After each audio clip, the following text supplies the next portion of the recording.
प्रेम से बोलिए जय श्री हरि। बोलिए सर्वशक्तिमान प्रभु की जय। परम पूजनी दीदी गुरु जी की जय।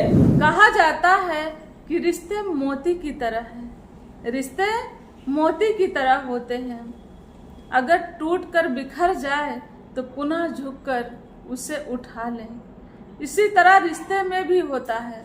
और पहले के रिश्तों में वो बातें थी। रिश्ते निभाने के लिए तब त्याग की भावना थी। एक दूसरे की फीलिंग्स को लोग समझते थे। एक दूसरे के लिए अपने जीवन को त्याग देते थे। ऐसा भाव था। लेकिन ऐसा भाव आज नजर नहीं आता।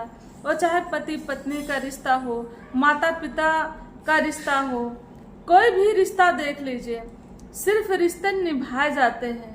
अपने फर्ज को निभा रहा लोग, लेकिन रिश्तों में जीवंत नहीं है। कई ऐसे लोग हैं कि जिनको महीनों महीनों हो जाते हैं। बच्चे बाहर पढ़ रहे हैं लेकिन माता पिता को कॉल नहीं करते, बात नहीं करते हैं। कई ऐसे रिश्ते भी हैं जो एक पति पत्नी का रिश्ता है, लेकिन वहाँ पे भी कोई मायने नहीं रखता। बस एक दूसरे को निभा रहे हैं, फर्ज अदा कर रहे हैं, लेकिन वह बात नजर नहीं आती है। इसी तरीके से पूरे जीवन में आप देखें कि आज रिश्तों में गिरावट आ गई है। गिरावट हमें आपसे आ रही है। समाज इसीलिए गिरावट की तरफ जा रहा है। कहते ना, यूनिटी में ताकत होती है। जहाँ पर शक्ति है, कहते हैं ना कि एक माता जी थी, प्रेम से बोलिए जय श्री हरि। एक माता जी थी, उनकी 3 बहुएं थी। उनकी 3 बहुएं थी, तो तीनों आपस में बहुत मिलके रहती थी। और माता जी को जब बीमारी हुई तो उनको यह पता चल गया था कि अब मैं बचूंगी नहीं। तीनों बहुओं को उन्होंने बुलाया और तीनों बहुओं से उन्होंने एक बात कही। बोले कि ऐसा है, आज के दिन बेटों को भी मना कर दीजिएगा कि वह नहीं जाएंगे, अपने काम पर नहीं जाएंगे, एक बात करनी है मुझे। तो सभी बड़े उत्साहित थे। बहुएं आपस में बात कर रही थी। लगता जगह जमीन का बंटवारे की बात है, इसलिए माता जी आज सबको रोकी हैं। तो सबके मन में एक भाव था कि हाँ, कोई काम पर नहीं जाएगा और माता जी के साथ बैठकर मीटिंग करनी है, बातें करनी है। माता जी ने रोक रखा है। हुआ क्या कि लास्ट में जब सभी इकट्ठे थे तो माता जी ने एक बात कही। यह बोली कि लकड़ी का गट्ठर बनाइए। बोली कि लकड़ी का गट्ठर बनाइए और उस गट्ठर में को बांध दीजिए। लकड़ी का गट्ठर बना के लेके आइए। लकड़ी का गट्ठर जब बहुएं लेके आती हैं तो माता जी ने बोला कि बारी बारी से आप लोग जाके इसे लकड़ी को अलग नहीं करना, गट्ठर सहित लकड़ियों को तोड़ना है। तो तीनों बहुएं भी प्रयास की, नहीं तोड़ पाए। बेटे ने भी प्रयास किया, नहीं तोड़ पाए। तो तीनों बेटे और तीनों बहुएं ने प्रयास किया, लेकिन लकड़ी को गट्ठर सहित नहीं तोड़ पाए। जब नहीं तोड़ पाए तो माता जी ने बोला कि इसे अलग अलग कर दीजिए। तो लकड़ियों को अलग अलग कर दिया।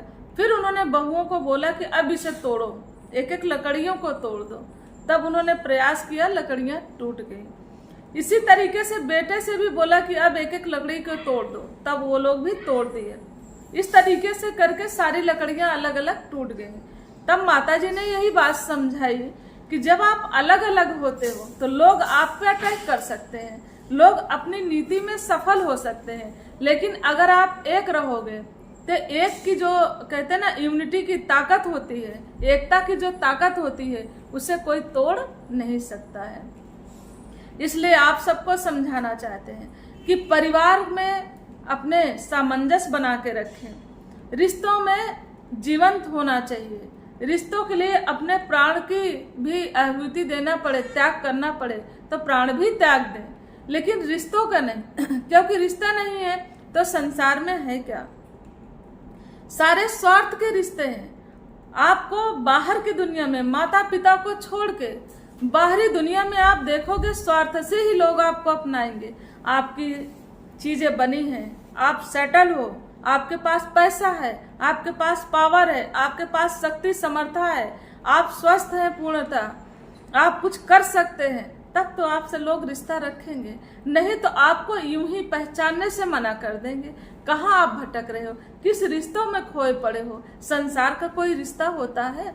जिन रिश्तों में ज्यादा आपने समय दिया, जिन रिश्तों को आपने ज्यादा प्रेम दिया है, वही सबसे ज्यादा हर्ट करेगा आज का जो समय चल रहा है। इसलिए आप अपने आप पर ध्यान दीजिए, अपने आप में खुश रहना सीख जाइए। कहते हैं ना, प्रभु का साथ है तो दुनिया में क्या कमी है। कहते हैं ना, कभी नहीं है तेरे कायनात में, मेहंदी लगी है मांगने वालों के हाथ में। ये वास्तव में यह लाइन सत्य है। जिसके जीवन में कहते हैं ना परेशानी होती है, जब परेशानियां आ जाती हैं तो उस टाइम पे भी कोई और तीसरा साथ नहीं देता। अपने परिवार के सदस्य, वो भी कुछ गिने चुने लोग आपके सपोर्ट में खड़े होते हैं। तो इसलिए रिश्तों को बड़ी शिद्दत से निभाएं। कहते हैं ना कि अगर रिश्तों में ताकत है, प्रेम है, वास्तव में सच्चाई है, किसी भी रिश्ता पति पत्नी का हो, बाहरी जो रिश्ता चल रहे हैं अगर वैसा रिश्ता हो, या भाई बहन का रिश्ता हो, या किसी का भी रिश्ता हो, रिश्तों में अगर वह बात है, वास्तव में कहते हैं ना कि उस रिश्ते को मिलाने के लिए पूरी कायनात आपका साथ देगी। लेकिन अगर रिश्तों में कोई बात ही नहीं है, जीवंत ही नहीं है, तो कोई भी तोड़ सकता है, कोई भी दूरी बना सकता है। कहते हैं ना, आजकल जो माता पिता 20-25 साल बच्चों को पालती है, उन्हीं माता पिता को छोड़ के चले जाते हैं। उन्हीं माता पिता जिसने एक मकान बनाया, घर बनाया कि मेरी बहू आएगी, मेरे बच्चे सब आराम से रहेंगे। आप देख रहे हैं कि वही रिश्ते इतना पीड़ा देते हैं, उसी माता पिता को बेघर कर दे रहे हैं। ऐसे रिश्ते हैं समाज संसार में।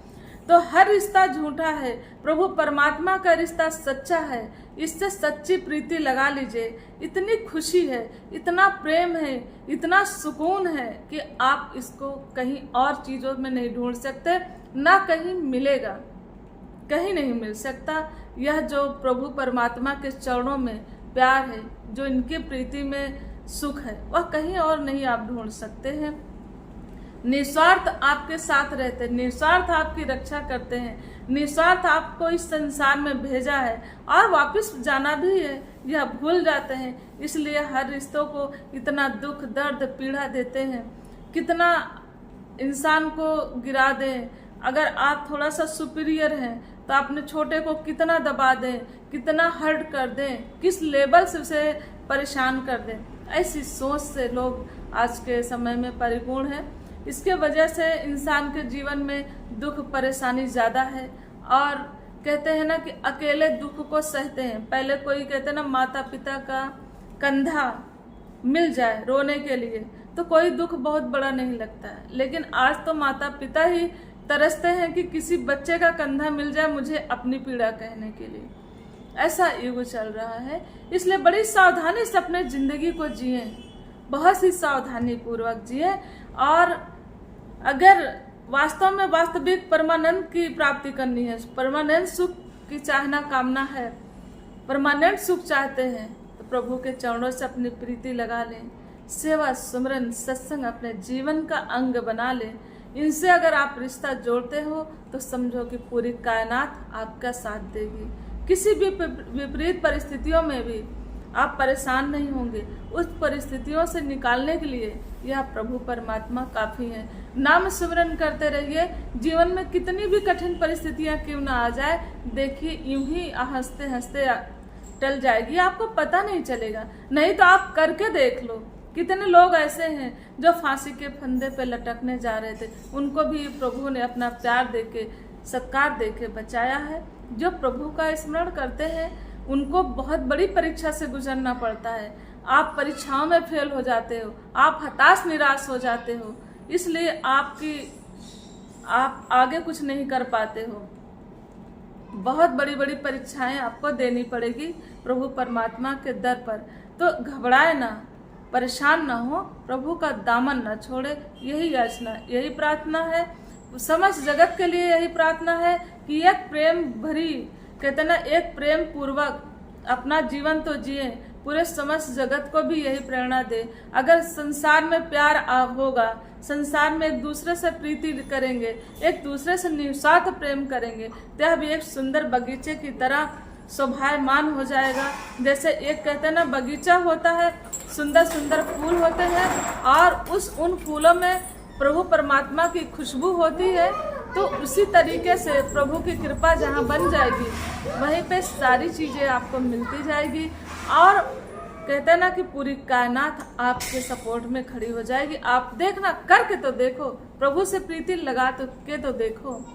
तो आइए इन्हीं शब्दों के साथ हम क्षमा चाहते हैं। प्रेम से बोलिए जय श्री हरि।